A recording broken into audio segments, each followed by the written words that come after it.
T-minus 30 seconds.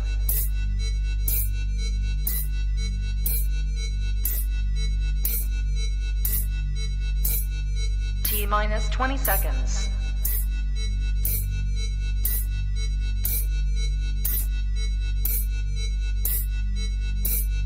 10, 9, 8, 7, 6, 5, 4, 3, 2, 1, 0.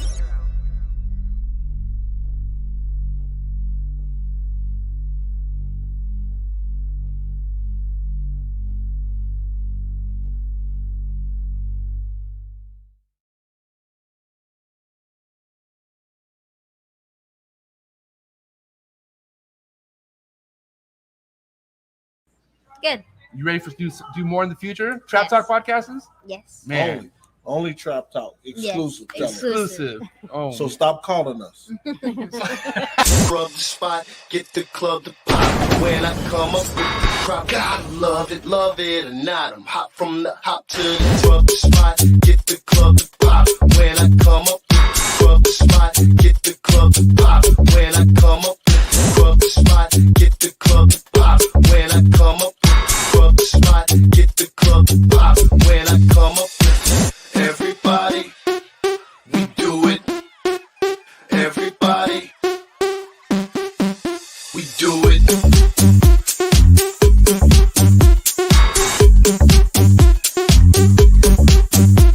Do it.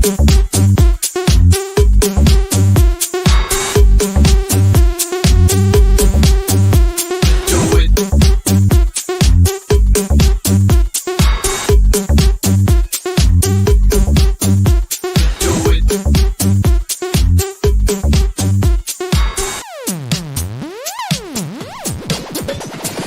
Rub the spot, get the club to pop. When I come up, rub the spot, get the club to pop. When I come up, rub the spot, get the club to pop. When I come up, rub the spot, get the club to pop. When I come up. coolest reptile podcast in the world. I said podcast. Holy shit. This is a network. 7 days a week. Coolest reptile network in the world. Episode 5. Where are we at? 500 what? 29? 528. 528? Am We're I live right? and direct with South Florida's fucking finest keepers. Are we kidding me right now? Damn, what is good, fellas? What's going on? So we got Blake, Joe DeStefano, Meteoric Serpents. We got, and of course, Blake Exotic Feeders, Blake's Exotic Animal Ranch, one of the best YouTubers out there. VILLARINO Reptile, one of the best ball python keepers, breeders in South Florida, or even the whole state of Florida. And of course, Big Brock, who's lost 50-something pounds. Let's go. God damn it, fellas. It feels so good to be back. Mainly feels good because we're inside with AC. I'm not going to lie. Like, what the fuck, guys? How do you We've do been this? sweating out How there. do you do this? No, Blake, I was at your fucking ranch. How do you wake up every day and go straight to the animals, which I know you love, but dude, I saw a barrel of vegetables. Like, you are working and grinding in this weather every day, bro. Every day doesn't stop. Do you get used to it? I'm always used to it, yeah. I mean, 365. oh my God, man. No days off. But listen, I'm glad to be here. First and foremost, Florida. I got mad love for Florida. Quite the topic tonight, you know what I mean? But before we get into things, I got to say, this remote podcast is brought to you by Kinova Reptiles. It's only possible that I'm here because of Justin and the entire Kinova team for sponsoring this episode. So, guys, without further ado, please go follow Kinova Reptiles. I'm sure you already are. Like, let's be real. But also subscribe to his YouTube channel, all right, for that next level ball python heat. But tonight, we're getting down to business. A lot of people don't like to talk about diets, right? Because what's there to talk about really when it comes to diets? Everyone goes to rats, mice, right? But also people have reptiles that die before the age of 10. Let's be fucking real. There has to be something about this diet. And I got to say, since coming across Blake's, I would say, mission behind the Quail. I mean, listen, Blake, it's been over a year, I would say, right? Since you've had this. And just tell the people what the, I guess, the feedback, the customer base you've built over the years and just how you're feeling about what you're doing by implementing such a crucial diet to the reptile world. Yeah, I mean, it's definitely been doing really, really well. I've expanded a little by little. It's definitely a lot of time. It's probably a real job compared to a hobby and something I really like to do every single day. All my animals I have, it's something I love to do all day long. But the quail and taking care of the quail, raising the quail, the temperature and all that stuff and everything outside, it's a challenge, and I've learned to. Well, me and my mom actually, because my mom is one of the big. Hey, people shut your behind- mom's yeah. gangster. My Bro. mom's the one that Oh, cleans man. all the poo and you know, feeds them all, and I do everything else for the quail, not including everything else in the ranch. But it's growing, and I think 2025 is going to be crazy. Not going to show too many people what's going to be going on, but it's going to go really, really big, and it's going to be really awesome. And you know, mainly why I have you know, people like Joe, Brock, and Emilio is because you know, a lot, and just like myself, ball pythons is where it all started. But you know, Joe has a crazy passion for the colubrids, Yep. right? So he knows. I mean, Joe, you could definitely say that you just can't do rats to your colubrids, right? Like that's an obvious fact. No. It's the rats. One, there's a size factor with the rats. Sometimes rats are too big for some of these colubrids. Some of them are pretty small, Right. and you just can't feed that. So I use the mice, and then also, you know, getting the quail in there because I buy from Blake. I go pick it up locally. Like I go to his facility and go pick it up. It's some of the Nice. yeah, it's definitely Yeah, nice. you're far, buddy. It's definitely nice. No, implementing that diet has been, I think, crucial to my colubrids.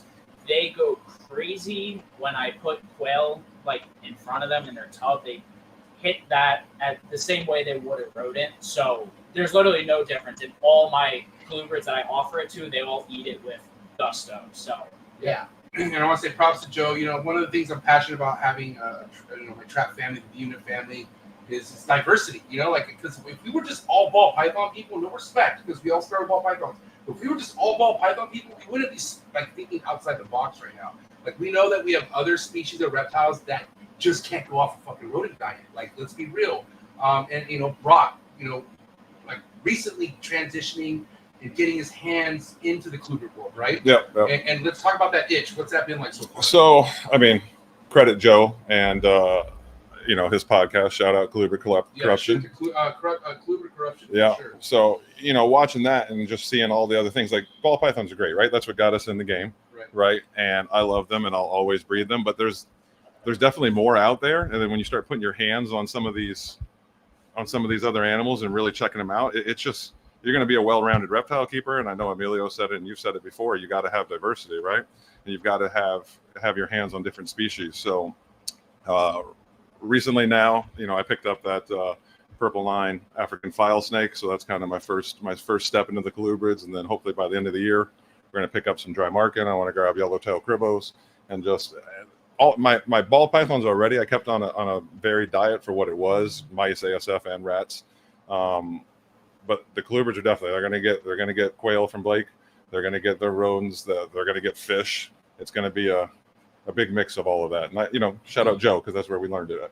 Yeah, I mean, for real. So, yeah, and listen, this is why it's important for people like Joe and even people like Emilio and yourself, Brock, because, you know, we all pass information down. Whatever it makes us excited, we let our homies know, we let that next person know, right? Yeah. But like, you only know what's being told because what your experience is. Like, you have an animal that needs different type of attention, like a ball python, because you can't get away with certain shit, especially when it comes down to feeding. Now, Emilio's case, you know, I mean, Emilio, how many mice are you pumping out a week at this point right now? Where are you at with your rodent? I'm producing about 4,700 mice a month. See how soft the voice is? 4,700. How are you doing? 4,700, yeah. 4,700, Yeah. okay. Yeah. And so, obviously, in your position, recently getting a new project added to, and which is, I'm proud of you, man, because I know you have had stuff dialed in as a full-time keeper, and it's not as easy as just like, let's add another snake, because you don't do things like that. But the DramaCon you're very excited about, but also your brain's working, right? Now you're not that it wasn't. I'm just saying diet-wise. No, for me, I started with the ball pythons, and now, you know, we talk about enrichment for the animals, right? Right. Offering them different preys enrichment, right? Yep. Offering them, and for myself as a ball python guy, I feel like I'm enriching myself, giving myself enrichment by not just working ball pythons. Yep. Because it kind of creates excitement. Like Bro, I said, yeah. I mean, I understand why Blake has the stuff that he has. I mean, kind of, you know, because obviously your projects are never ending, as we were talking about. But you are never bored. Like, let's be real. There's no time to be bored. Like, There's no time. first and foremost, how could you be bored with the stuff you keep? Like that aviary, that fucking thing you walked into that he has. Yeah, the aviary, incredible. It's Bro. a giant. Yeah. What are those called? That I'm not saying like you guys, but like the terrariums, right? Right. That you guys build. I made a jungle. But then you walk in, and it walk has an through. ecosystem. Like Yeah. it's like it's sustaining Everything's living itself. in there. Yeah. You have yellowfoot tortoises. Yellowfoot turtle. I counted today. I had a bunch of turtle nerds at my house. We had I have 9 different species that live inside of them. Just turtles and tortoises. How many different species of birds are in that? I think there's 6, 7, 8. 6, 7, 8. About 8 species. Right. And you know, it's crazy. Like, this makes total sense. Why first and foremost, I don't think a lot of people understand like how close quail is as an actual like passion for you. You bred quail as a boy. Like, as a little kid. We lived on this property on this new ranch for about 15 years now. And I lived on another property, a 0 lot line, for a really long time. And I used to raise a ton of quail there with no problem. And I sold them for the pet trade, for people, for pets, people to have them just like I love them for. And then I started figuring out different ways and needed to make more money to support my ranch. And I figured out that there's a need for feeders. And everybody has to eat at the end of the day. You need food, you need water, you need shelter. And everybody needs food. And what's crazy is like we all talk about it, like who kills it in the reptile game? The fucking rodent companies, the feeder companies, right? But That's the money. But let's be real. It's a lot of work. No, let's talk about these big let's talk about these big companies Chinese rodents. Thank you. Chinese Now rodents. he wants to get loud. But what a Mr. Chu. Dude, what? Hey, he emailed me, dog. He said they emailed me. Signed Mr. Chu.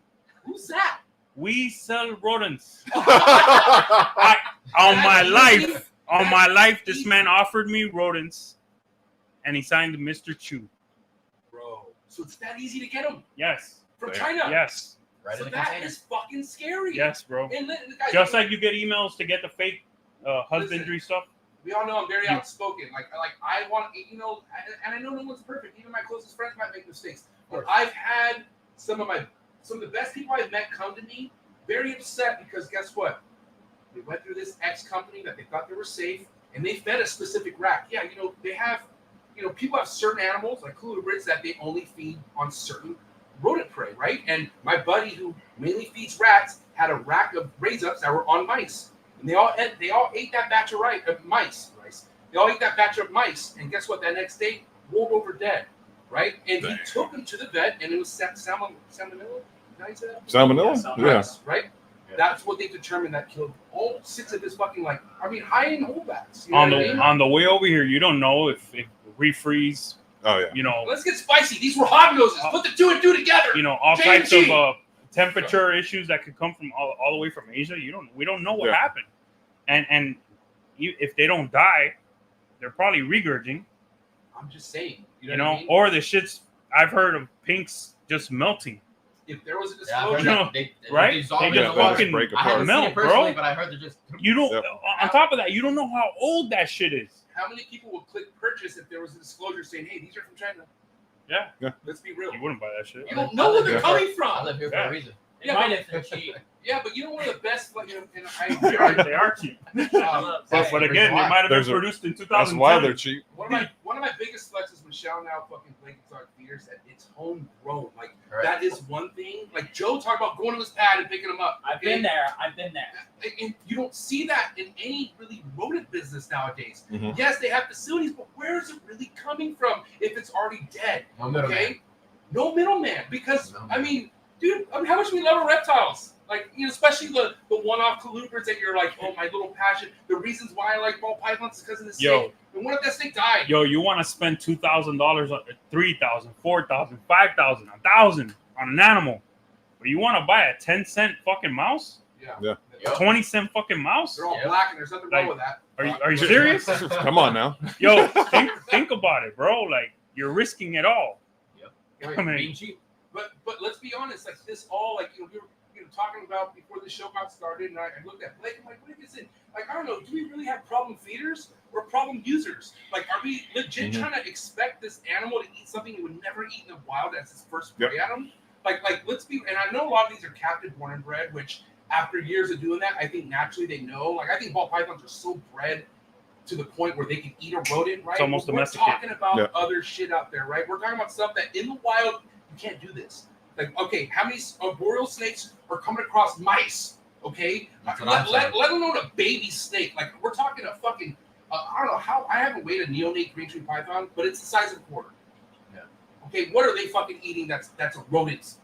in the wild. Nothing. They're not. Because by the time a mouse is getting out of its nest to climb that tree, it's already big. Yeah. Yeah. Facts. Plain and simple. And Facts. another, Plain and simple. and another big point in case, right? Like, you know, it's crazy. Like, I was so happy when I figured out the crested gecko hack with Dietary pythons because I'm like, dude, like I had a steak sent to me, a designer, technically a steak that would be $4,000, but the guy who bred it is on his 8-month assist feeding it. And he's like, MJ, I don't know what the fuck to do. If you want it, I'll send it to you. I'm like, dude, bring it on. Send it to me. I want the challenge because I'm thinking I want baby chondros soon and I got to figure this out. So what did I do for about 2 months?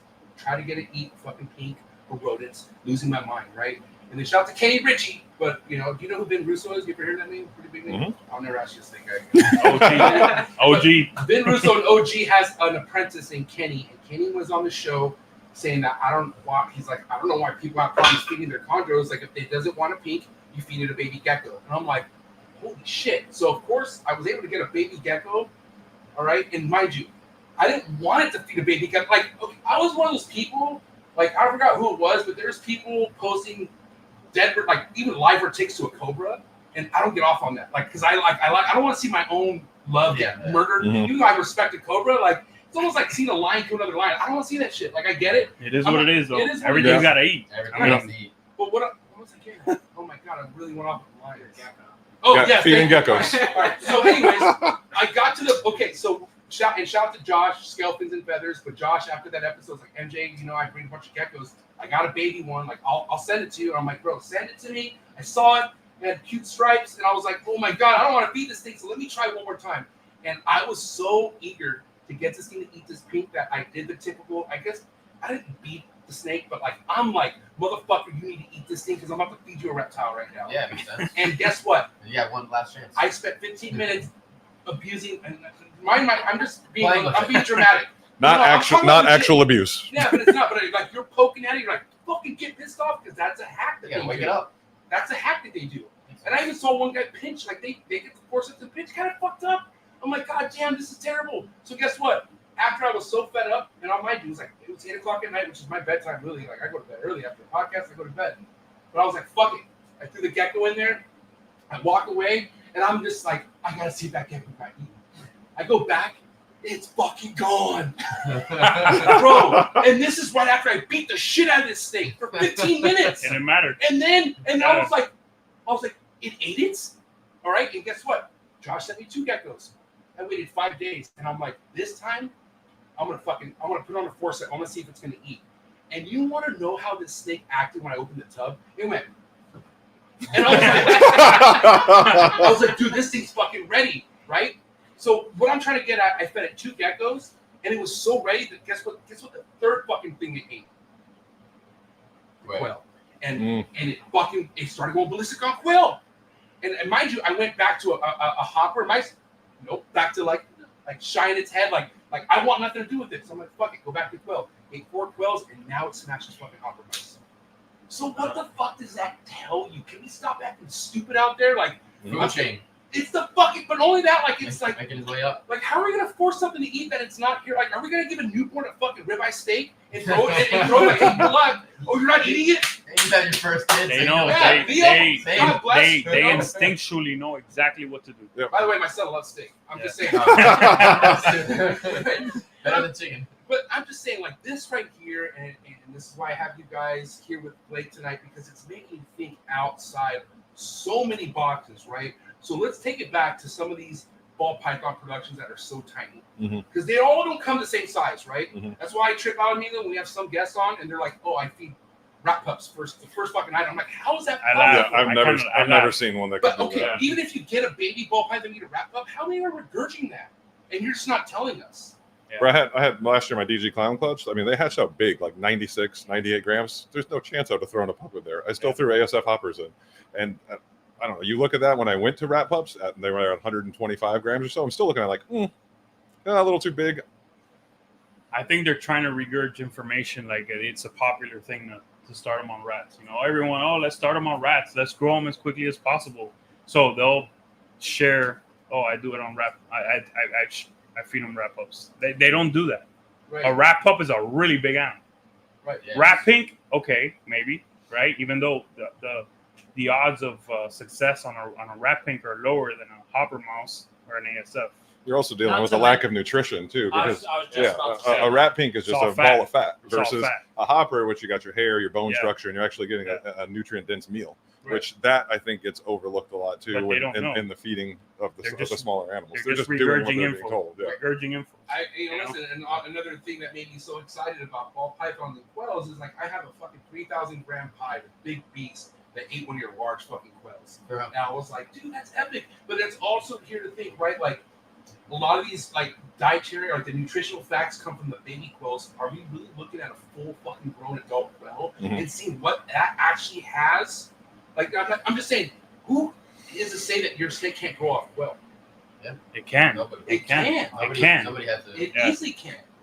Nobody has it. I'm not gonna sit here and advocate for people to feed ball pythons quail, but if you have an animal that's a pain in the ass, we all have Mhm. those, right? Right. If you present your room, you might be able to get them to eat quail and maybe grow better. You know, quail has I have it all written down here, 71% protein. Right. That's the highest protein base of anything we feed our animals. Normal feeder. That's Yeah, normal feeder. any feeder. Okay, yeah, right. And what is You know- no matter how good of a ball python breeder you are, how many ball python breeders have a male that shut off food, have a female that hit a 1,000-gram wall, Everything. right? No, Right? everything. But how many of them have a fucking quail in the freezer to fall out and say, well, maybe it wants this? None of them do. And then Right? the thing you have to do with an animal like that is just get it started again.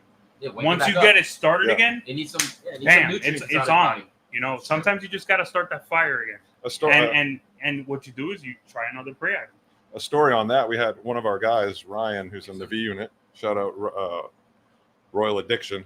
He had a girl that was off food for A whole year. 11 months and 28 days. Tried every rodent, tried it every different way, and then he was like, you know what? Fuck it. Threw a chick in there, slammed it immediately, Yeah, and then it started eating. and it's eaten since. Yeah. No issues. And I'm 100% with the video. Like, this podcast isn't to try to fucking convince you to like stop buying rodents for your ball pythons, because we already know the ball python game is about size and getting it there as quick as possible. And guess what? Rodents is something that you can get away with ball pythons. But everything needs options in this world. There has to be an alternative. And I do know, first and foremost, like there are certain babies being assist fed that don't probably need to be assist fed if you just gave the right meal, right? I mean, we've talked about this, Emilio. How many people just jump to assist feeding after maybe 1 or 2 weeks of not eating?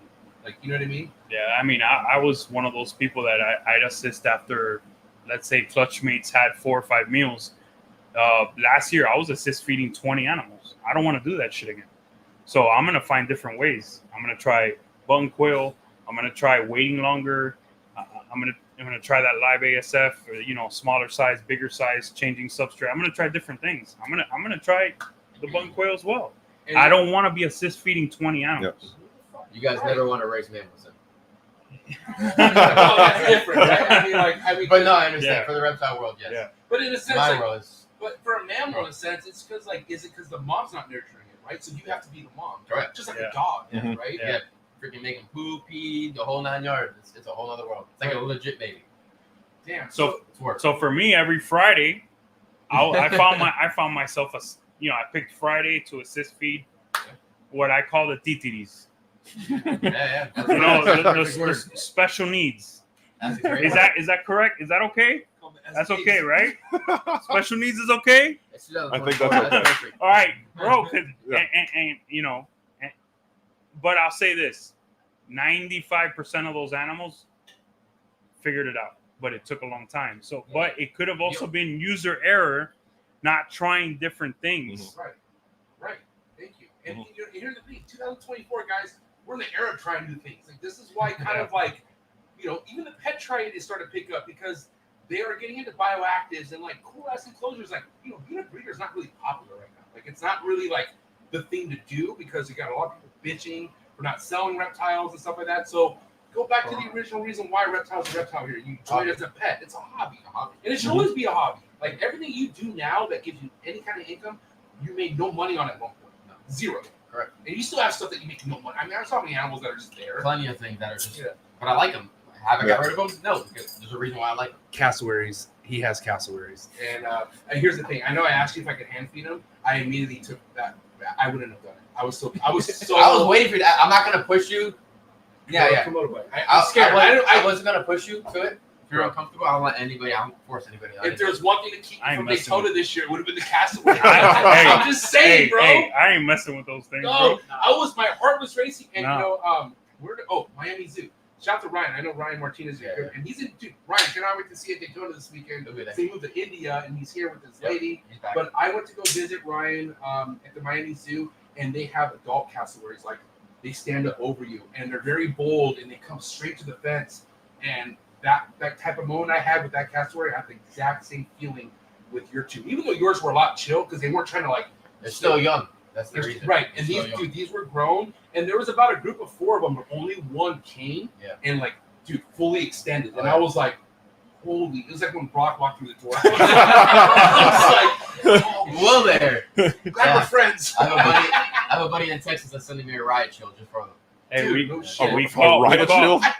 caught in the B unit chat. We call him Shook for a reason. For reals. Okay. Yeah, because no pastel safe.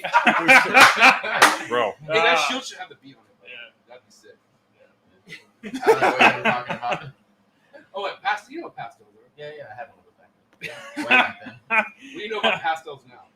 Absolutely nothing. That he hates them. You heard it earlier. Hate's a strong word. No. Hate's a strong word. It's a strong word for you. Yeah. I hate them.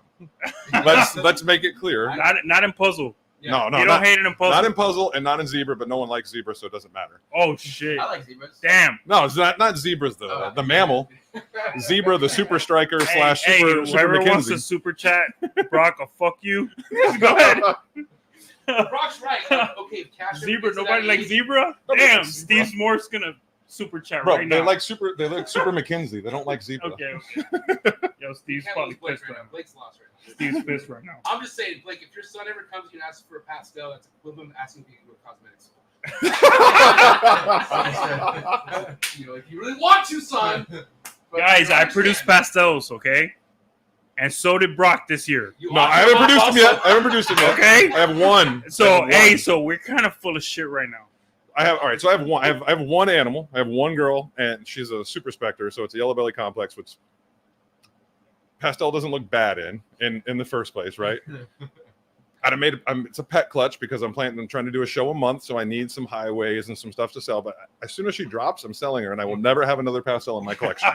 I will be the only decent-sized breeder in all of the hobby with 0 pastel in their collection. I'd like to see anybody with 100 snakes with 0 pastels. Show me one besides me. I live the shit I talk. Okay. Now, you know, being the fact that you are obviously dabbling bigger into the reptile world with the quails, like, what has been like your perspective so far? Like, where are you? I mean, because you obviously dabble with animals your whole life, but now that you're looking at the industry, like, what do you see? What do you think? So almost gonna have you ask me that question again, but What do you think of the reptile industry after, like, you know, giving it such a great product? You know what I mean? I mean, the podcast you had the other day with Mike B. What he said, a lot of people get into this hobby thinking that they're gonna be a millionaire the next day or something like that. And it doesn't work like that. You need to have your real job at the beginning, and then if you're able to accomplish not having that real job and then having the hobby become a business, that's awesome. That's a great thing. I had my real job before, and I got lucky on social media a little bit, but I've always had my animals to play with and make some money off them and buy more animals. I would go to Daytona when I was younger all the time, and I was one of the youngest kids at Daytona when I was younger. A lot of big, high-end turtle people out there were like, that's what I used to buy, turtles. Right. And they were just like, who is this kid? My mom would be right there behind me, holding my back, and I'm pulling out hundreds. Wow. Buying turtles and tortoises. So is that like quail money and shit, or like where all that Turtle money. Turtle money. Yeah, Okay. buying turtles, selling turtles, and buying more turtles. The quails, feeders wise, has only been a legit year, a full year now. Right. Let me say something really quick. You don't like there. Passion. Right? Yeah. So everyone thinks about money, right? If you don't got the passion, you ain't making the money. You see this guy right here? His ranch, that's his passion, bro. I got into social media, and a lot of people are saying in the comments, but you're always gonna have haters. And people always said, "You're doing this before the views," and it's like, no. I had a buddy of mine that was doing YouTube, and he came to my house saying, "You have a lot of cool stuff. You can make videos on how to make more money." And I was like, "That's cool." So I just show my videos what I do every single day. But imagine there's videos of you as a kid, and it was now people I wish. out there. People would be My like, dad "Oh, did the he's same doing it thing. for views." My But dad said the same thing. But I'm saying mentally back then there was no views. Like there was no social YouTube, media, right? there was none of that. This is just another day of your life. Correct. Right. But But that's what because it's a hobby. Like it Yeah. started with something that wasn't about money. Yes. You're Yes. a goddamn kid, bro. Yeah. And- 100%. The and- Quail now is definitely turning into a business. After how many years? 1 year. No, it's for how many Oh. years of? Yeah, but But like the thing is, like even as a kid, you were into the Quail, dog. Yeah. I had, oh yeah, but I mean, I had Yeah. in 2024. I've said that like when I legit like woke up and like, I mean, how old I was then, but 2024. That's when I really started. 2024 is a year ago. It's What today. do you mean? 2004. 2004. I was like, 2004. you start fucking with me. Listen, Oh, you're good. 2004. 2004, right? But like I was saying, it all started at a place where like it wasn't like where can I make money? You know what I mean? Like, but that's the thing. Like a lot of people, like myself, get into reptiles because they need an out, man. Like their life is something else. Yep. You know what I mean? You need a hobby. You need a good hobby. And right, and that's good, right? But then if you're like, well, how can I make this into something bigger? The whole being a full-time breeder thing, Yeah, it's lot a of lot animals. bigger than you think it is, Oh, right? Like It's Emilio, an affair. like Emilio does not wake up and just attend the snakes. This guy has a whole rodent fucking thing that he does. He's on my podcast every Monday. He fucking interacts with his community every day. You have to. Like, Mhm. and I'm sure Emilio, isn't there times when you still want to talk to people sometimes? Like, you have days where you're like, fuck, I just like, I know I do. You know what? I have those days, but guess what? I don't have those days with the animals. I No, love right, I of love course not. fucking with my animals. Of course not. I love waking up, going in the incubator, Yep. checking to see what pipped. You know, Right. if I hit what I wanted. But what if you? I did love that? going to check for eggs. Right. You know, that's my fucking passion, But bro. what if it was only about animals and not the people? You wouldn't be where you're at right now. Well, I mean, you need the people too. That's what I'm saying, and that's Yeah. hard to do. Yeah. You know, the people's hard, bro. Yeah, yeah. It's fucking a whole other So, job. but again, the animals are the passion. Right. Right? People might look at Emilio like, oh shit, look, he's getting into dry marcon now. He produces MBKs. He's into hogs. You know, you know, these ball python guys. Oh, there's no money in MBKs. I don't give a fuck. I like them. Yeah. Yeah. I like them. Correct. There's not that much money in dry marcons. I fucking like them. I like you know? that. I like that you're into these Mexican black king You know? snakes, but you're not telling people to be an expert. You're not acting like an expert, telling them that. No, I'm not. I'm learning. No shit. I'm And trying you're to take open it about to. learning. I'm trying to take it to another level. Right. Being the best keeper and the best reptile keeper I can. You and Joe have taken, inspired me to be more broad in the reptile community. Mhm. You know, just working ball pythons, bro. Like, I built my ball python brand, and I love it. I love ball pythons. I always will. I fucking love ball pythons because they offer you something that other reptiles do not. Like dog, your hypo puzzles that you just hit. Your Mojave puzzles you just hit. Visual hypo. You know what I mean? Like, bro. Like, I have Put- no idea. What You know, Putting them on you might- blast. you know, you It's a might not be secret. able to do that with colubrids. Yeah, You know what I mean? Like that's the excitement that ball pythons bring. I know. You know, so again, the love, the passion for the animals, bro. Trying to keep them the best you can. You know, we talk about enrichment. The enrichment should be offering them diverse prey. And Again, yeah, quail. You know, But this is like, mouse, mice, ASFs, rats. You know, Like exactly quail what you're eggs, saying. right? Yeah. Quail 100%. eggs. Yep. That's another popular item, right? 100%. Well, side note on quail eggs, do you sell them for like Nothing for restaurants or anything like that? Nothing for humans. I sell anything except for humans. Okay. Okay. I heard that's like a Quail eggs are fucking great. Oh, They're really? fucking great. Yeah. I mean, I personally have eaten the quail in my property. Like, Yeah. Great. Yeah. I No. brought my sister. She's a Right, savage. 'cause you- I've had deep fried quail. They're Yeah, bomb. the They're quail, awesome. quail's the shit. Shit. You know, It's a red Okay. meat. It's I used to very do thick steak. I used to do like a prosciutto wrapped quail with a fucking creepy Oh, yeah. mushroom risotto and a quail egg right on top of it. Shit. I use the quail eggs on my burgers. Yeah. I used to be a chef, in case you didn't know. So real quick, I gotta say this for you ASF lovers out there, okay? The best prey item is a quail. For sure. Okay, look it up. All around Look up the board. numbers. I have it Yes. written here. Yeah. The best prey item out there is a quail.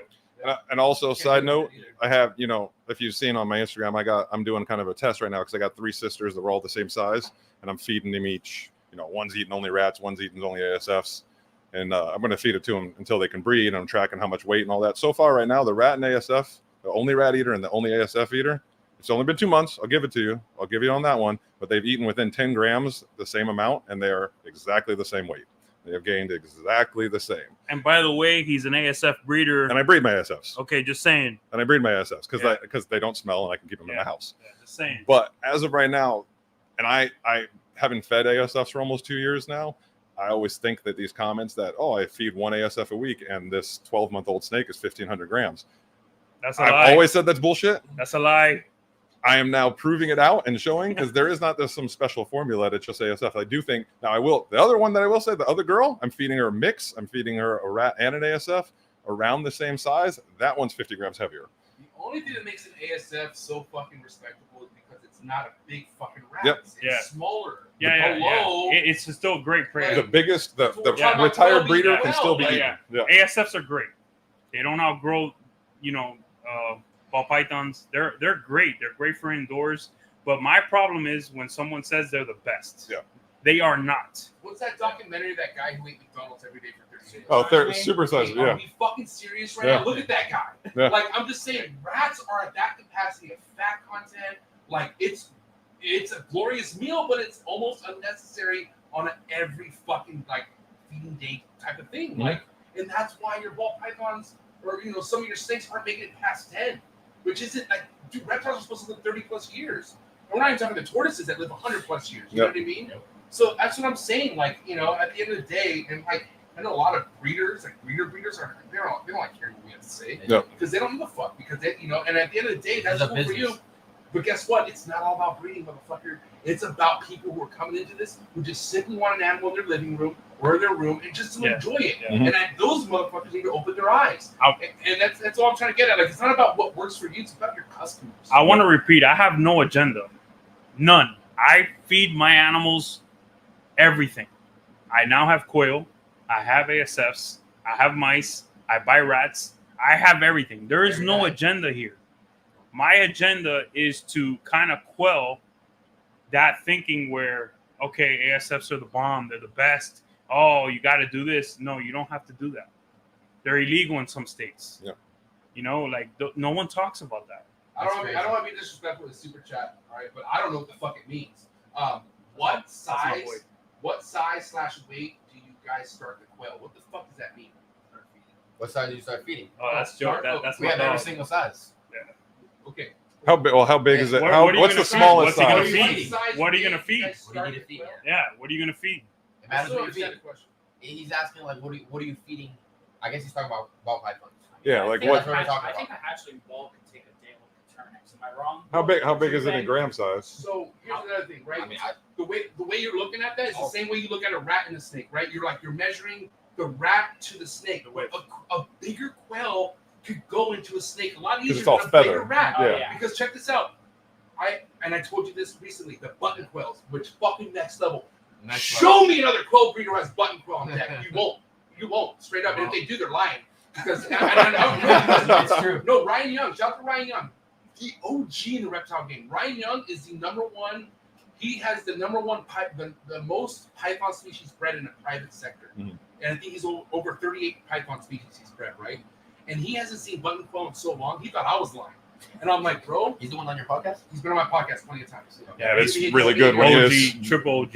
Yeah. But he's like, bro, you don't. He's like, I don't believe it. Everyone says they have button quail, but they don't. And then when you actually, that's why I was like, when you told me how to wait, I got pretty upset. 'Cause I was like, I need to show this motherfucker, but I already know how it was. Yeah. And once I got my button quail, I was even because that was the first time I saw them, and 'Cause I I'm like, dude, these things are fucking tiny. Bro. Contornics, when they come out, 6 to 9 grams. Right, Buttons, 1 to 2.5, 3 grams. right. I literally have it written down. I can show you Damn. pictures right now. Everything. I have pictures. If anybody wants to see the pictures, I have them ready to go. I'm very convinced, and I have my ball python. Excuse me, no, scratch that. My green tree python production from this year is on its 8th meal, and I haven't done it yet, but I keep looking at this baby quail, and I'm like, I'm pretty sure it can handle this fucking quail. They're so small, dude. But- I just can't. But the only reason why, because I keep looking at it the same way I look at it if it was a rodent, Mhm. because of the body size. But then Ryan Young, when he came over to my house, thank you, Ryan, for coming to Trap Fest, by the way. You need to come to Trap Fest. So do you too. But he was like, MJ, he's like, these fucking chondros, baby chondros can eat bigger things than we think. But it's not rodent that they're eating. Mhm. They're either eating a fucking baby, a lizard, Makes sense. right? Yeah. Or something that they can digest easier. And what's crazy is before I even offered And by the way, my baby green tree python ate a baby gecko after Ryan was there, and I had the baby gecko, and I even thought, like, can it eat this? And he's like, it would destroy that. And as soon as that gecko got to that fucking snake's stomach, there was no bloating. It was gone. Like, it was like, where is it at? Yeah. You know what I mean? So that's another thing too. Like, man, even humans' digestive systems, everything, man. I'm going on 40 years old, and clearly there are things I can't eat no more. Like, I'm like, holy shit, why does it feel like this, right? And everything's different too. But everything starts with the gut. You know what I'm saying? Yeah. And so, you know, Kevin McCurley, a little weird nowadays, but even he came on my show and said, dude, you know how identical the reptile digestive system is to humans? It's almost the same fucking concept. So it's like, okay, then why are we just feeding rats? Like, why aren't we just fucking opening up our minds here a little bit more? You know what I mean? So I mean, that's the biggest thing about tonight. I think we try to go for the easiest way, right? Easiest option is right there. Easiest You option. grab it, it's quick, easy, done. Yeah. For me, I like to feed once a week, so the rats make full sense to me. I don't want to feed 2 or 3 times a week. Yeah. You know I what mean, I at mean? the end of the day, too, it's like I've always said too. I've been to the wild multiple times, and even not being in the wild, it's just normal. You and I and everybody here, we don't just eat one thing. Why would that animal only want to eat one thing? Right. Whatever comes across its face, it's going to eat it. Yeah. Especially when it doesn't know. And all these arboreal animals, I'm sorry to say, but like I said earlier, which I just thought about it, which I'm going to start saying that on my Instagram. They're not eating rats when they're you know, they hatch out. No rats are moving. They're drinking from the mom. They're milk drinkers. Yeah. They're mammals. Yeah. They're not walking on a damn tree limb because that just doesn't happen. They're sitting inside the nest until they're ready to walk. Even past a hopper, they're not walking yet. They're not out of the nest yet. They're not climbing a tree for sure. They're not climbing a tree yet. Now, how big does a mouse have to be before he's able to walk up your arm? But how many mouse are even out? Like, how are even alive around? Like, that's what I'm saying. Like, the fucking the wildlife shit, like shit in the jungle, bro. Like, it's gone once it's alive, type of thing. Yeah. Geckos make sense. I mean, that's very interesting. Because they're on the branches. Correct. Yeah. They're ready to move and walk. That makes complete sense that that's their natural prey. Guess what? I actually was able to see what goes down with the whole like snake striking the gecko. These geckos jump on the snake. A little girlfriend today. Emergency. I needed to come home. Tell her to ship that to me. A gecko on the wall. Yeah. Look how big that gecko is. So what's happening is there's a reason. So guys, check this out. What's happening is in the wild, these fucking condors or whatever's on a branch, these lizards coming to them, jumping on them. Yeah. And they're just like, oh my god, thank you, you're coming to me. Yeah, they don't even realize that. No, bro. But that's why I was like, so like I said, the first experience feeding that chondro a gecko, I sat around. I'm like, because it was quick. Like I left the room for 5 minutes. I came back, it was gone. So I'm like, this thing's eating it quick. So I sat around and and this fucking goddamn gecko went from the side of the tub and then it jumped on the snake. And as soon as it touched that snake, and if you guys touch a gecko, you feel like weird little claws on it. Like it's something to where like, holy shit. But that snake knew like my food's here. You know what I mean? It's wired. It's through but through generational wildlife. You know what I mean? And that's a snake you had to assist feed, or that was being assist fed for 8 months. 8 months. And it instantly takes 8 months. And then I didn't know. So hold on. By the time it ate a gecko, it was already almost a year because I had it for 2 months after that. And it didn't eat for me for 2 months. Yeah. And I didn't assist feed it because I was like, at this point, the way I'm like a Ryan Young when it comes to this, like if you're going 8 months and still won't eat, God bless it. Like, no, dude, like this isn't it's not natural. Yeah. Like, why are you forcing something that's not? And also, mind you, not everything makes it in the wild. Yep. There are certain things that aren't meant to be here because it's just the way it works. Yep. So when you're forcing something to be, and then once you get it there, and then you keep reproducing it, those genes fall down. Yep. Right? And that's why so many people have problems getting their baby ball python eaten because guess what? Their parents were cis-fed, yep. Right? Or their parents were fucking on something that they're not naturally here to eat, right? So that's why, like, listen, at the end of the day, I definitely feared about being like going so hard with the green tree pythons because Socrates, someone I look up to, has told me stories about spending 45 minutes on one baby condor to eat. Who the fuck has 45 minutes to sit there? And he sent me the video. He's like, man, this guy's a patient guy, man. Like, I feel like he'd be really good at fishing.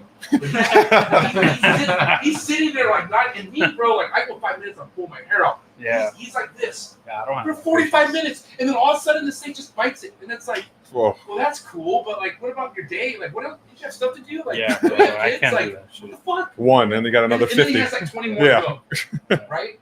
And dude, he's told me stories about being up for hours, and I'm like, there has to be an easier way. Yeah. And dude, and this is why I'm so excited because it's like it doesn't have to be this difficult. And you know what? Here's another thing. You know me fucking. I don't want to say the names, but some of these guys are my friends. I don't want to keep them You know how many motherfuckers all of a sudden came out of the woodworks like, oh, I always do geckos. Like, So I always do. Oh, really? Really, Patrick Holmes? You've been on my show how many times, Patrick? And how many times have you mentioned geckos being a go-to for your palm feeders? You're capping, bro. Your yoga's on point. Your workouts are on point. Your cardio on point. But you're fucking lying on that. And that's all. And Patrick, I love you. I'm sorry I just came out. What happened? Cut me. That's funny. No, but dude, but seriously, like it's like I even feel like even Patrick probably knew like, wow, this could work, but like Never no, tried it. right? I'm just saying, didn't really try it. Like, did you get a breeder group of geckos and do it yourself? No, like until you do it, then you can fucking say that you've done it. Yep. And like I said, shout out to Kenny Ritchie. Like this isn't. I'm not even trying to be like, oh, I godfather baby geckos. No, I found out other people were doing it. I told me Kenny Ritchie, and I was like, well, why the fuck aren't other people doing it? And why are you so worried about it? And guess what? The biggest reason why people don't want to talk about feeding geckos to their fucking snakes is because, well, it's wild caught. Or like, you know, or a house gecko, right? But no, if you are breeding these motherfuckers yourself, all right, what's the problem? And guess what? I feed the adults. These adults are being fed by me. They're not being fed in the wild. You know what I mean? I bought a group of United States captive border red crescent geckos who were retired breeders. Keep going for me, thank God. And fucking, bro, like, what's the problem? Retired breeders. Yeah, right. Retired Still breeding. Retired for you. It's like MJ's comeback, bro. I'm telling you. But no, listen. I'm just saying, like, I think obviously, like I said, we're in an era where a lot more things are in the open now, like social media. You can't fucking protect. First and foremost, no room for fuck ups, right? But also, like, people are open to talk about things that weren't normally talked about back in the day. Yeah. Like, and I will definitely say, like, if you go back to my earlier podcasts, I used to shit on bioactives. I used to make fun of people who would think, oh, you want to fucking put some dart frogs with your chondros? I actually think I'd be fucking sick if you could do that now. Like, not that I would, but I'm saying if I had a customer and that was your goal, I would fucking help you get there. Because I think that's sick as fucking shit. You know what I mean? Because this is going back to a hobby. Like, I got into this because breeding was cool. Like, I'm legit. What got me excited about ball pythons because breeding was fucking cool. Miguel Garcia, one of the coolest motherfuckers ever come to the ball python game. Actually, he made ball pythons cool. If you look at all the other big dogs in the fucking ball python game, fucking weirdos. I'm not gonna, dude, really weird people. I think Miguel really broke the fucking ice and made a lot of these bigger motherfuckers chill and easier to talk to. There's some weird That's a fucking motherfuckers. fact. Yeah. Thank you. High five. Yeah. High five. High five. That's true. High five. High five. That's the Cali guy, right? Yeah, Miguel, yeah. You know, always evolving pythons, right?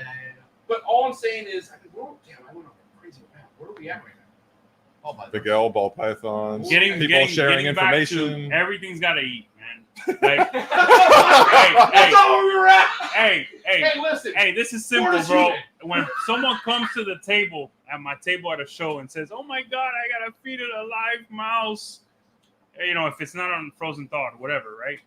I asked them simply, bro, how many chickens did you eat last year? How many fucking cows did you eat last year? Yeah. Go check your footprint, okay? How many fish did you eat last year? Everything's gotta eat, okay? Listen. It's that simple. And if you're somebody who wakes up out of bed and you feel like shit, and this is from experience, guys. If you wake up out of bed and your stomach doesn't feel right, you don't feel good. It's your fucking diet. I swear to God. And Brock's coming off fucking losing 50 pounds. You fucking tweak that diet, which is a lot easier said than done because guess what? I eat like shit because it's my comfort. Like I go fucking in and out. I do my thing. In and out's the fucking shit, though, bro. It's I have to say, it's way better than Whataburger. In and out's the shit. Whataburger sucks. In-N-Out. No, I love That's that. I love different. that. If you got a lot of alcohol to from soak up California. from Daytona, then that's different. But I'm saying it's not an Wow. everyday thing, man. And like I said, Brock, I mean, you could definitely speak on this because I was there with you. I lost 60 pounds at one point, but you know that your body's everything and it tells you everything, right? And and it's shocking to you that you got to that point. Yeah, you reach a point, right, where, and 8 years ago I was like trying to do bodybuilding competitions and stuff like that, and then you just kind of lose it over this time period. You don't even realize it. But I remember just waking up and you just feel like shit. You can't. You're sluggish. You're tired. You just don't feel good. Your knees hurt and all that shit. And it just at a certain point it became okay. I got kids. I got all these animals. Like what am I doing here? Something has to give. And at that point I was single and I was like, what am I doing here?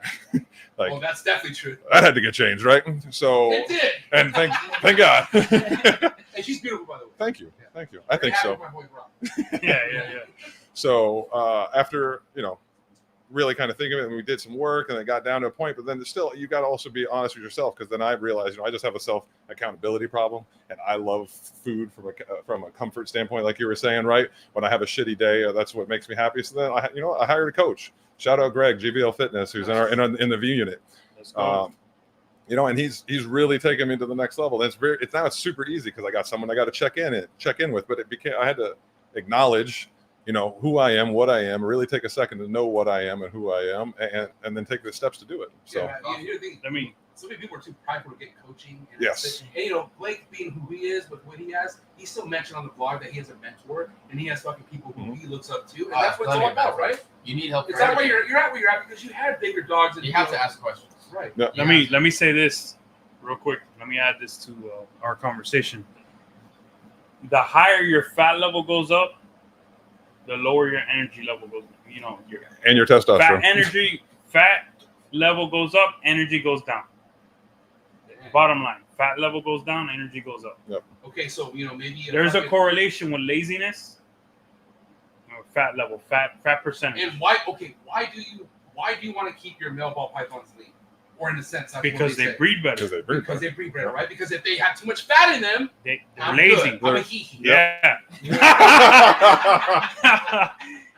He ain't gonna do shit. That's why they. That's for any animal. Yeah. You have a fat mammal or like anything overweight. Yeah. Like even life. Like think about humans. Like I see some fat motherfuckers that have kids. But that was before. Yeah. So now they're happy. Now they're comfortable. This ain't shaming or anything. It's just, again, of course, I've been at different fat levels. Your body needs a specific body fat percentage to keep your muscle, to keep you going, to be healthy.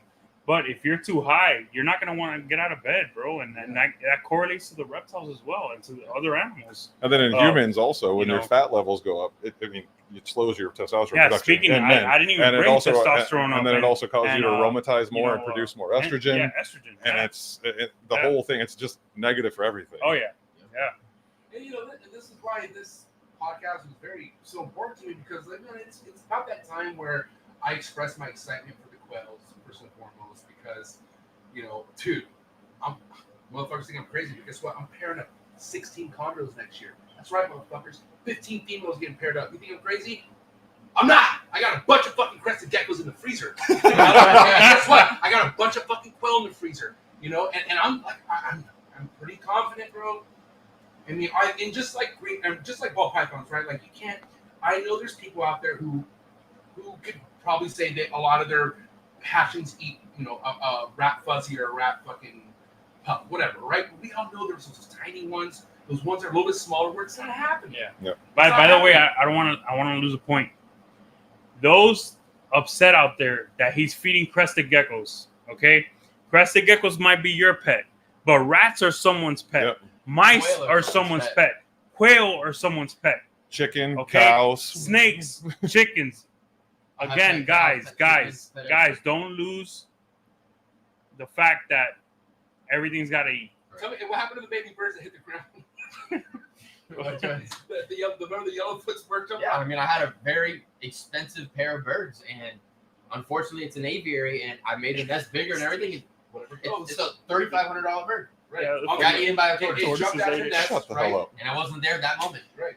And the tortoise ate it? Of 14 tortoises in. Herbivore tortoises came up. Very expensive. They were crazy. Oh my god. Yeah. But there's nothing I can do about it. All right. It's the wild. It's literally wild. It's like we talked about earlier, when you have like the animals in the wild, they're not just, oh, you know what? I'm not going to eat that shit because I like rodents. Exactly. They're opportunistic feeders. They're opportunistic feeders. You see deer, you see horses and shit eating chickens and eating and rats and squirrels when they can get them. When they can get them. Yeah. You told the story about giraffes when you were in Africa. Yep. It's just in the wild, animals that aren't being fed. They're opportunistic. Just breed one thing, hear one thing, and they're happy with it. They're going to eat what they can get their and all mouths these, like you were saying earlier, all these new upcoming hobbyists, they hear it from one person that, they only have to eat mice. It's not true. Only have to eat rats. And it's no offense to that person, but like Justin, everyone waits for Netflix every Friday, right? Yep. And he's done rodent stuff, but people know that all Justin feeds rodents, right? And I know Justin's an open book. Like Justin was willing. He's watching this episode first and foremost. He's interested on this topic, right? But people don't understand that just because there's one way of doing things for that person doesn't mean that it's not the only way, right? And here we are, like Justin in the games in the early 2000s. You don't think he has certain things he's stuck in that way, and he's like, I don't need to change it. And that's what the ball python game does to you. You can get away with shit, right? And I'm not asking Justin to come and give me details on some of his like what's the average. And Justin, this isn't an attack to you, but I challenge any adult. I challenge any professional ball python keeper out there to show us some fucking evidence on how long your females are living for. Give me an idea. I have a 19-year-old female. You said You said whoa, wait. And you've been in the game for fucking 20 years. Yeah, I have a 19-year-old female. You should have 10, 19. Yeah, but we move on. In the ball python game, we move on from animals quickly. I don't. I have a 19-year-old female. I have a 16-year-old female, a 17-year-old female. I have a couple 13-year-old females, and I would say a bunch of 10-year-olds. Most breeders don't even have girls that old. No, they breed them for 3, 4, done. They're gone after 6. A 15-year-old female gave me 13 eggs and 2 slugs last week. Okay? I have a different challenge. No, I really do. He's like, shit. You got me on that one. Listen. No, I'm and that's take it to the bank. But what I'm saying is, like, man, like, before you could even think about an assist feeding, whatever the fuck that you're trying to feed, have something backed up in the freezer, right? And what is that going to be? Like, what is that going to be? In my opinion, it should be, if we're talking ball pythons, and your ball python won't take that hopper or whatever, try it, Quail. Okay, because if a fucking gray tree python could just snap like this, what makes you think a fucking ball python will snap like that? But realistically, what else are you going to feed it? Yeah, there's a gecko. No, but if we're talking, okay, I don't think a ball python needs a gecko. Right, but what's the point? Because it's so like we're talking nutrition. Like, okay, a gecko is ideal for a fucking goddamn quarter-sized snake, right? But we're talking about a ball python here. That is ridiculous. Exactly. You have mammals, you have reptiles, you have birds, you have fish. What other animals? Well, here it's not gonna eat a fish. All right, let me say this. 10 years old is not old, Kyle Hoffman. Let me tell you what I'm gonna do going forward with special needs. Hey, Kyle Hoffman. Special needs ball pythons. Okay. Listen. Jeremy? They gotta eat. That's my dog. All right. Special needs ball pythons going forward. I'm gonna try mice. Okay, if that doesn't work, I'm gonna wait a couple weeks. I'm gonna try SFs. After that, I'm gonna try a rat pink. All right. After that, I'm gonna try a fucking quail. Why not? Why not? If you want to survive. Why not? It also offers me the opportunity of not having to assist feed a fucking animal for fucking sometimes up to 6 months. Yep. All right. After that, it's sink or swim. Make a decision. Either you're gonna live or you're gonna die. But okay, I don't give a fuck what anyone has to say when it's your first experience assist feeding anything. It's a miserable experience. Oh, it sucks. It sucks. Oh, it sucks. Or in a case, force feeding. How about like force feeding? Yeah. You know what I mean? And it's like, dude, like I rarely do that. I had a girl. Yeah. I had a girl that I got that was from, I'm not going to say names, but underfed because people. A girl ball python. There's not that many, so let me think. No, it's not a breeder. It was a girl ball python. It was a girl ball python. That was a girl that was underfed. So when I got her at 6 months old, she was only 125 grams, right? So I think it was already kind of in her head to not, it was kind of beat into her to not eat so well already at this point. So she ends up, she gets up to 300, comes off food, doesn't eat for 5 months.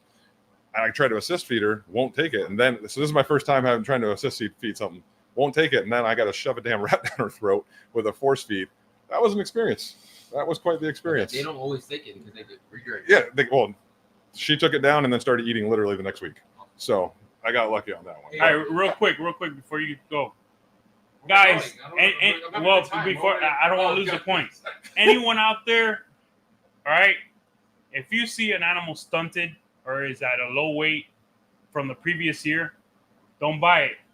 The probabilities of that animal giving you issues are very high. Yep. Okay, thought I'd bring that up. No shots at anybody, but don't buy any animal that is at a weight that it should not be at a year plus old. And don't buy it. And stop prioritizing profits over the animal's well-being. Stop maintenance feeding. Stop feeding a hopper every 3 weeks and just saying it's maintenance feeding. These animals, it's fucking ridiculous. And it happens. Yeah. So like this was the original trigger point for sure in the V unit, because I went through it and I got 3 animals that were undersized, and I had from the V unit you got 3 animals? No. But I triggered in the V unit about it, right? Yeah. And they all suck. They all shitty eaters. They all don't grow. I got 2-year-old. This 2-year-old girl is 480 grams still, because she's eating now, but still just isn't growing because she's been stunted. And it's feed your animals. It is downright animal abuse when you start seeing these 9, 10, 11, 12-month old animals that are under 200 grams. I'm sorry. You're abusing that animal. Milo told me that's a tactic. And by the way, it's not taking your projects anywhere to buy an animal that's a year old at 180 grams. They're holding you back. That's definitely on the customer, though. Yeah. Listen, that's on you to do your homework and find out what the fuck is being fed to this snake, how often, but the thing is, like, you know, a pretty picture looks like something that doesn't need to be questioned sometimes, right? Yeah. But fuck that shit, man.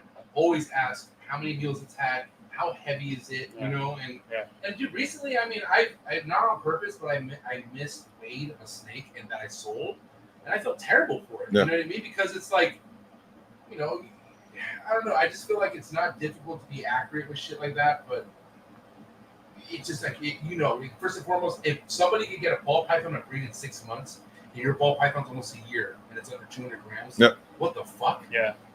Very competitive market. Is it just drinking water? Like, what is it doing? Yeah, I mean, if you're giving it a hopper a month, because even we had the very first ball python we got, you know, it was a pet, right? And we fed it. It eats every other week an appropriately sized meal, but after a year, it was almost 500 grams, eating just every other week an appropriate sized meal. There's no excuse for any animal to be 200 grams or less at a year old. Guys, there's just not. It's a very competitive market. Support people that are doing the animals right. You know, if you're getting a soup, you know, 60% off, 50% off, and the animal's 180 grams, it's for a reason. Don't support that shit. You're gonna get half-assed. Don't support that shit. Or don't bitch about it. Like, that's what I'm saying. If you support that shit and, you know, and the animal's not what you wanted, it's because you paid less. But that's part of the problem. But that's part of the problem with today's industry, though, is because everyone is it's money and business focused. There's so fewer people that are in it for the passion and for the hobby, like we talked about, that are willing to put in the extra time, the extra effort to change it. Yes, but that's who you go to. Exactly. And it's half-assed business at that. Yeah, and it's half-assed business. I don't know a lot of people that are doing it for the hobby anymore. Everybody wants to do it for the business. They're like, oh, this is this much money. Okay, if I get this one, that's all I think about, numbers. Do you actually like the animal? Yeah, right. That's a fucking great question. I'll tell you one thing I don't. All they see is a dollar sign. I'm tired of looking at racks. I'm not going to be 100% with you. Like, when I walk into my room now, and I know the left side's a bunch of shit I have to look at, and I have all these things in tubs and racks. Like, the only, and this is why the ball pythons is all money. Because whenever I open up a tub, I'm thinking about, what am I going to make all this motherfucker this year? Like, it's not, and some of these are pretty. Some pastels. Got a lot of them. I'm just kidding. No, but I'm just saying, like, at the end, I'm very transparent, bro. The ball pythons is what got me this shit that I love. And not that I don't love ball pythons, but I hate racks, bro. I'm at the point where I'm so sick of racks, I'm over it, bro. I mean, and I'm glad Freedom Feeder don't sponsor me no more, because I can say this. Like, shit. I love my ball pythons. I have see-through tubs. I get to see my animals. I don't have a problem with racks, but I could see where display caging is much better. My dry marcons, my MBKs are probably going to be in display caging, and more than likely. Many of those animals are going to use the whole enclosure. Hey, Hi-Fi Hertz, is that B unit right there? No, that's my boy. That's the one. That's the scientist. So what a fucking goddamn good point this guy made. That's my scientist. So I'm trying tell him to get on. Trying to get him on the show. Check this out. There is a published study on water pythons that indicates that the first few weeks set the growth compatibility long term. Right? So those first few weeks determine everything for that snake. Bro, when he gets on the show, this motherfucker is so smart, and he's got. My bad. He's on the MBB list. Hi-Fi, say no. He's on the list. No, I'm that problem. Bro, he's so good. He's been on my list. But that's what I'm saying. Like, okay, you're gonna fucking assist me something for X amount of months, and it's gonna be like what at what point? And I get it. Like, cool, you got it established. It's breeding, but it's kind of fucked up. That's all I'm saying. It's kind of fucked up. I will say though. Let me be fair. There are animals that I've assist fed that they turned it on and they passed animals Ball pythons. Yes, ball pythons. Yeah, we're talking Yeah. something in captivity for 100 years. I just wanted to. Yeah, they're domesticated. But we're talking about something we can. Ball pythons make you a lazy keeper. But I felt like I had to say that because we have been, for even me, attacking assist, my special needs. Some of the special needs figure it out, man. Yeah. That's all I'm gonna say. And then they wake up and they're great. But I want to reduce that. How many special hee-hees have had a quail as an option? How many? Not yet, but they will. None. They will. Zero. They okay, will. so you really cannot even stand tall on that fact what you just said until you do that. Yeah, absolutely. 100%. Yeah. I'm talking. We need to get better. We need to evolve and continue to get better. But that's what it's all about, right? Yeah. Because guess what? Yes. What I'm thinking about, guys, is what if we have that raw? Because listen, everyone's a YouTuber, right? And I get it. YouTube's important. But what if you're like, hey guys, how you doing? This is me. Cis feeding my hatchling after 2 weeks. I'm gonna have to force feed it, and there's some fucking PETA representative who just comes across it, right? Like this is type of content that could fucking probably get us in trouble someday, right? And that's less is more with that. That's all I'm saying. We have to make the reptile world a lot more of a appealing place versus fucking like puppy mill shit. And no offense, but ball python breeding shit to the outside world is puppy mill shit. All right, I don't give a fuck what you say, and I'm just trying to change that because of the excitement of Quail. And I have to say that for those I'm being real. Hey, for those noobs out there that says, "Oh, these guys are talking so much about assist feeding," it's prevalent as fuck. Right. Hey, nobody talks about it. Nobody wants to talk about it. Assist feeding an animal for 6 months. Sometimes, if you don't do it right, if you don't exhaust every option, is very common. Yeah. So you'll eventually go through it. Here's how bad it gets in the ball python world. I'm not going to say names because this one I'm not going to say. But his JP. Breeder male. What? Not JP. Not JP. And he knows I can. So but dude had a very expensive breeder male. They needed to go. Stopped eating at 500 grams. Couldn't get it to eat for 4 weeks. This motherfucker force fed a 500-gram snake to keep it eating so it would breed, and then he killed it. Because of doing it, and then he killed it. So now his $7,500 snake died because he wasn't patient enough because it was only about the money. Again, that was not JP. That was not JP. No, that is okay. If there is a story there, I don't know that story. Okay, so this is a local guy. That wasn't an insane story. No, this is a local guy. So I think there's also a point to make that I think people are way too quick to jump on assist feeding and force feeding, like when you shouldn't quite worry about it yet. So I don't think people understand how long these animals can last out of the egg without actually taking a meal and living. So I had a snake last year, and trust me, this wasn't as long of a period of a time that I was super, super worried, but it took its first meal and then went 2 months, nothing. Did not want a meal. It was a Texas rat.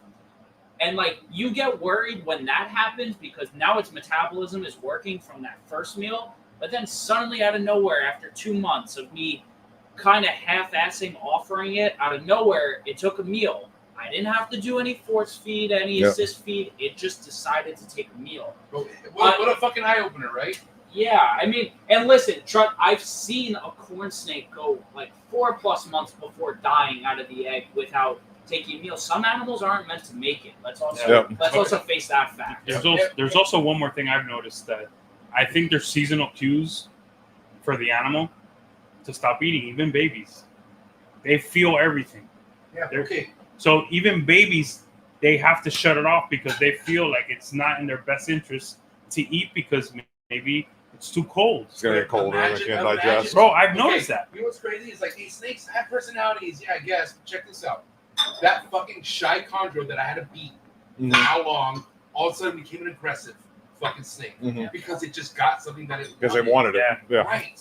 And are we here to open our eyes and see what dots connect? Yep. That's all I'm trying to say. If that fucking chondro wasn't meant to be here, it wouldn't have ate that gecko. It would have just died. And you know what's funny? If it wouldn't have met that gecko, fucking God bless, bro. The freezer is in your future. Yeah. No, and that's a fact. I'm not gonna feed a 10-month-old chondro for the fucking rest of its life. Get out of here. And by the way, I'll sit here and I'll admit it to you guys right now. You froze a fucking ball python. Hold on. You know what? Because this is a fucking teaching moment. This is a fucking teaching moment. And you know what? I'm proud, and I'll say it right here. I assist fed 2 ball pythons for a full year, and they failed. Guess what? It was time. You tried your best. Yeah. You know what? I said, okay, I'm gonna feed these till the next hatchlings come. Okay, one of them took a meal sometimes on its own, but you know what? It was time. When you're the same size as the hatchling that came out of the egg 2 weeks ago, it's time to go. So out of those 20 that I assist fed last year, I only had to freeze 2. And yes, I froze them. But all of you motherfuckers out there would have froze them 3 months in. Yeah, at 3 months. You went a whole year. So Again, You tried your best. That's it. yeah. captive born and bred ball python. And that's by the been in way, fucking country for years. they weren't $5,000 snakes or $2,000 snakes. It doesn't matter the value. But what's crazy is like, think Called you care. No, Yeah, exactly. hey, check Yeah. this out. Thank you for being so transparent on that, right? But how many? Imagine how many breeders sell a snake and say in the description, by the way, assess feed this snake for the first 3 months. Yeah. Now it eats rats. Are you cool with that? No, I'm not. No. but thank you for being transparent. But nobody's transparent about Yep. that, right? Nobody. But the green tree python world, maybe not transparent, but that's one thing they make sure you didn't have to know that this thing was a system. Mhm. Because in the green tree python world, if they are going to spend $5,000 on a fucking chondro and they knew it was a suspect for the first 2 months, no one's going to spend that money. Yeah. Right? And that goes back to the same thing with ball python. But how many ball python breeders are like, I assist feed it for a few They months? just don't say They don't even tell you. Right. Disclosure. Yeah. So there was something you said earlier, which I think is extremely true, and the fact that you get these ones that aren't eating and they aren't feeding, and they're going to pass those that genetically, traits down to their offspring on sometimes. And we look at it from like a rodent breeding aspect. When I have the ASFs that kill their babies, I kill them off. I don't breed them because, I've tried to breed like some of the babies they let survive, and then those babies killed all their babies. It was like, okay. So I had to reset. I had to do a hard reset because I fucked up because I thought, oh no, it was just this colony. No, they're passing on that they're kind of passing on that trait and that behavior. But I have an argument on that because I recently, and neither knows this, I ended up growing up so shout out to KG, Bomb Project. KG hooked me up with a bunch of ASFs, and I was able, I could see ones that were kind of on their way out and held back a lot of the younger ones. And then once they're not ASFs though. They're no ASFs. No, Kenyan field mice. My bad. Kenyan you don't have ASFs. No, Kenyan river rats. Okay, thank you. You're right. I'm just, Yeah, you're right. the feds, bro. Yeah, fucking wildlife. They're not even from Benin and Wait, Togo. hold up. They're not the natural prey item. Sorry. There are certain rodents. There are certain rodents that are illegal in certain places. All right. Not But not where I was at. Kenyan river rats. Really good. Kenyan river rats. Yeah. Wow. KG. From Kenya, for sure. KG, For sure. Kenyan river rats. But anyway, so I ended up at least adding another 7 colonies to that. And there were times where certain colonies were either on their way out, and I was like, I mixed it, which you never do. Like you never don't mix colonies, but I was able to put females with other stuff where they accepted it. And I don't know if it's because they were all bred under the same bloodline, but I do know if your ASF colony is that deep with your own productions, you could get away with the whole killing thing. I was told that if you confuse them with a complete change and clean out, I think it smells everything. A real good clean out, smell fucks everything up. that they make it. I've mixed females before. I had, I've had females that I kept because they were still pregnant, and I was trying to finish off the colony, and I put 4 or 5 females from different colonies together. They were fine. But I've had a colony that hadn't started littering yet that killed their male, and I tried to add a different male. Boy, they fucked that motherfucker up. Yeah, I've seen firsthand how that didn't work. How ruthless ASF. Yeah, that didn't work. Dude, I literally saw one get attacked, and I was like, oh my god! One had one leg, the other one had. They got the biggest. They got the biggest social structure out of all the rodents. Yeah, they're smart, man. Yeah, they really are. But listen, guys. At the end of the day, I just, especially with you 3 being here, I know a lot of people maybe think this is like a sponsorship pool or anything with Blake, supporting, but no, it's just really so eye-opening to see. I mean, it really starts with that chondro that was assist-fed for that long. 10 months of seeing something where you have no faith in it whatsoever, and then all of a sudden, it fucking flips the script. And now it eats mice after all this. But why? Because you finally gave it something you fucking wanted to attack. Yeah. There's no better feeling than seeing an animal finally figure it out. And you know, good Or at least you do? figure it out. That's what I'm saying. Right? I got, like, you know how bad I can't even tell you how bad I always dreamed about what I do with ball pythons. I want to do with chondros, number wise, right? Yeah. I think the biggest year I ever had was 30 clutches, and I would love to do fucking 30 fucking chondro clutches some year. And, but if you would have asked me that 5 years ago, impossible. Nobody could get them to eat this and that. No, fuck that shit, bro. Bring it on. You know what I mean? All because I fucking found out what they're meant to be here for. And it's to eat a goddamn lizard, not a fucking pinky, not a fucking day one pinky from China. No offense to China, dude. I fuck with China. I really do. I hope you guys open up the fucking market. We all fuck with China. Yeah. Hey, Yeah. start If you're- buying ball pythons. If you're buying steaks, we All fucking right. with you. Mr. G, Mr. Chu, get Xi Jinping to stop the freaking, the rules. All right? Get him to, Mr. Chu, do that, bro. Hey, Mr. Chu, I know you're watching. Get the rules changed, bro. Please. Okay, Mr. Chu. please. Let's go. All right, listen. Wrap up topic time. Mr. Daytona. G. Daytona. Let's go. Blake's going to be at Daytona. Sure am. Joe DeStefano, Daytona. Emilio and Brock. You're going to Daytona? Fucking right, I'm going to Daytona. Fucking right, man. With the little ones too. Them motherfuckers take pictures. They love it. What the fuck can I speak on Daytona other than me not being there and making it? I can't. So let's go with Blake. Blake, what are you most excited for? Other than staying the night, actually Saturday, but what are you most? Nobody knows that yet. Oh shit! My bad. Your wife just now heard this. Does she know about No, this? yeah. Okay. I Okay. Cool. But, I okay. can't lie. This is your backyard show, big show in a sense. So what do you? How you feel about it? Especially after the fucking Quail game, The bro? biggest thing that sucks about the whole entire show is I'm not bringing a wallet. Well, it's a good thing, probably. It might I mean, what the fuck, bro? Like, I saw the expansion with the Quail game. I think you're good. Yeah, right? I'm gonna do that. No, but I always like going to buy turtles. I haven't been in like 4 years. Yeah, right. You have a tradition. I've seen some stuff that's going. Like I was just looking when I was in the bathroom on my phone, Facebook, and things are getting popped up. I'm like, God damn it. God damn it. So what's that? Okay, let's just say the fucking the pocket was there. What would be the one turtle you would willing to spend that loot on? Like the one thing where even if you're on money, you're hitting your wife. I'm like, I need you to transfer. Right? It's gonna be some different species of wood turtles and probably box turtles. What turtles? Things that don't come around often, and I know that will not be there often. What makes a wood turtle so unique? I personally really like them. There's like 10 species out there, and I have 8 of them. Oh, I don't need. Oh 2 shit! species. Oh, So you wow. try to collect them all. Yeah. Well, And I've there's read a almost cer- every single species already. And I'm just curious, species as in like because demographically, like we're like localities in a sense. Localities. Wow, that's interesting. Wow. Okay. All right. So, all right, Emilio. Daytona. No, you're no stranger to a Daytona, obviously, right? I love Ne- Daytona. You've never vended, and you just speak up, please. You never vended a Daytona. Well, this is a flex, right? I mean, I just started vending 2 years ago, but Right. the flex is that I'm always sold out, and I can never do Daytona, and my stuff goes late. Like, Yeah, time of year. you know, Yep. yeah, it's the time of year, but yeah, I'm always sold out. The same, That's awesome. right? That's Yeah. good. But what if in 5 years you have? hey, Emilio, what if in 5 years you have a bunch of calibers available? No, I'm gonna vend Daytona hopefully next year. Me It's too. on my bucket list. Me Yeah, too. I might be there. yeah. And I can do a Okay. podcast at your booth. Hell yeah, bro. Fam, let's go.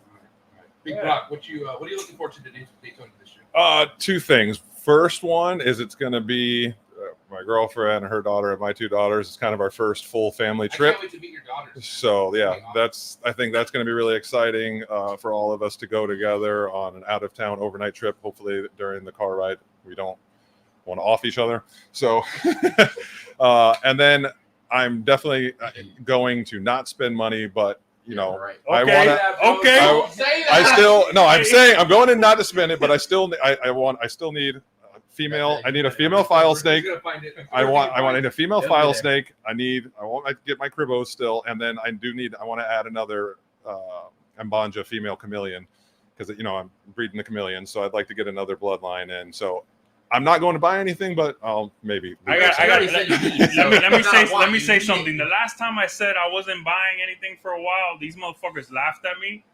And Blake, I'm gonna say this to you: even if you don't go without a wallet, even if you don't go without Well, your you forgot wallet, They take credit cards. guess what, bro? People know you, Blake. You got Zell. You know, okay. Hey, pay me when you get home, dog. Yeah. You know what I mean? No, you're right. So It's Florida. the whole wallet thing, that Yeah. ain't doing shit. I'm Bro. not gonna lie. I watched this guy go crazy last year at Daytona. Yeah. If I had a turtle at my table that Blake wanted, and he's like, "Damn, I need my wallet," I'm like, it's when the breeder knows me, and see me walk back 3 Yeah, it's times, Blake. or even. Because cash me out that next month YouTube money, bro. You'll be all right. Yeah. All right, Joe, what you got to look forward to? I mean, listen, Joe's, by the way, if you don't know, Joe's a New Yorker. He's from Florida, and there's rumors on the streets that he's going back up to New York. Am I not supposed to say that? And he's corrupting motherfucker. But all right, but listen, you're still a Florida boy, Yeah. and what do you have to look forward to this weekend at Daytona? So, to be completely honest, so last year was great meeting the whole ball python crew of the V unit. But if you guys don't know, it might kind of promo my podcast. Whatever you want, bro. I do a podcast called the Kluber Corruption Podcast on my YouTube channel. I've made a ton of connections with the Kluber community, and I'm really excited to see a lot more of the diversity this year. Last year, I think I kind of just like missed stuff. I'm really excited to kind of take focus and really see all the cool animals that are there. I really want to observe and see cool shit because there's a lot of good vendors. So, you know, there's a lot more out there that I feel like people just don't see at these big shows. So you really got to pay attention. Big time Yeah. diversity at Daytona. Yeah. My turn. My answer would be different, but after talking to Blake, nighttime beach. I will be there. Don't find me. Don't be tripping. Don't find me. Hey, you gonna be tripping over people. Oh Oh, my yeah. god. Shit, man. Any Listen. beach in Florida, but Daytona Beach, All right, some fun ones. we'll go around the horn here. Morphinary Arts on Instagram. What's the YouTube like right now? I'm getting back to it. It's there. It's there. We went through a good run. I got to get more committed to it, man. Especially next year, I'm gonna have 33 pairings. I've got to do everything. I mean, you got more YouTube content To than get it. Villarino, so you're Yeah, that's right. I got more him. Nah, I ain't doing it. I'm on the track. I'm on the track, baby. Yeah. So YouTube, Instagram, TikTok, Morph Market. We don't Facebook. That's the only one. Right. Reach out to me anytime. You know, Ultramel all day. We got a bunch of that shit coming. We want to be the Ultramel king. So, and you've got you've seen him. You see, Monarch sucks. Monarch ain't touching Ultramel. Monarch is actually Sorry. You don't have that energy on a Monday night. What the fuck, bro? Where'd that come from? I'm offended. I'm just kidding. Yeah, but if you need any ultra shit, hit your boy up. Hey, quality's everything, and I gotta say, there's some Ultramel shit that I just can't talk shit about, and that's rocks. But if you want to talk about Xantic shit, and I gotta tell you, man, my king of the Xantic game is right here. VILLARINO Reptiles on YouTube. No, just kidding. Instagram, all right. But yeah, on YouTube. No, I correct me right now. Every Monday night, new breed on the flock, right? Runs the shit. I don't know why. There's times where I'm not even there, and he runs the fucking shit. But Emilio, go and drop some of your whatever you got to drop. What do you have to say, everyone out there? V Unit, baby. Yes. Come check it out. IG. Come check out the Trap Patreon as well. Subscribe. You know, we're a big family. You know, we're gonna take care of you. Before we get to Blake, let's get to Joe. Joe, get all your fucking plugs out there, man. Yeah, Meteoric Serpents on Instagram, on YouTube. My podcast is also on all podcasting platforms, so you can go check that out there. And Facebook. Yeah, but Meteoric Serpents everywhere, and you can find me. That's a sick ass shirt, by the way, Joe. Thank you. Oh, yeah. Emilio didn't wear his. All right, Blake, Exotic Feeders. Blake, Exotic Animal Ranch. All your plugs. Where should people follow you? Where do people go to get the number one quail in the game? Blake's Exotic Feeders. That's where you gotta go. That's it. That's where it's at. That's no where I middleman, go. and that's it. Right. Website or directly hit you up. Like, dude, Yeah, you can DM me on Instagram with no problem. Blake's Exotic Feeders. Bro. It's personally me responding back to you. It might not be the best. Like, let me know my what. girlfriend or my sister's gonna be responding back probably because they got better language than I do. But it's definitely be a human and not a computer like China. And Mr. Chu. And other than that, Need you a can Mr. do it Chu on the shirt website, now. Blake'sExoticAnimalRanch.com. I have everything available on there as well, always. And if it's not available, just email it. And plug the YouTube. Plug the YouTube.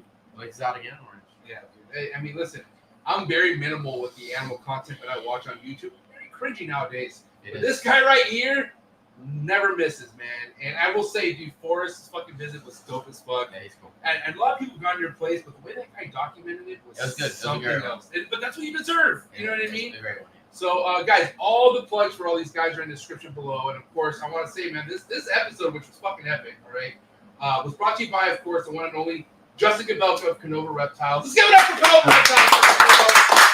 Thank you, Justin! I will be going live at the Rice Family's booth at Daytona, so make sure you catch me there. But it's a wrap, man. Episode 520 fucking something and a half. Who knows, man? But give it up, Brock, Morphinary Arts, Emilio, Biggie, Villarino Reptiles, Blake, and Joe. That's the final. It's a wrap, ladies and gentlemen. Let's go. Thank you guys at Daytona. We're out. Cheers.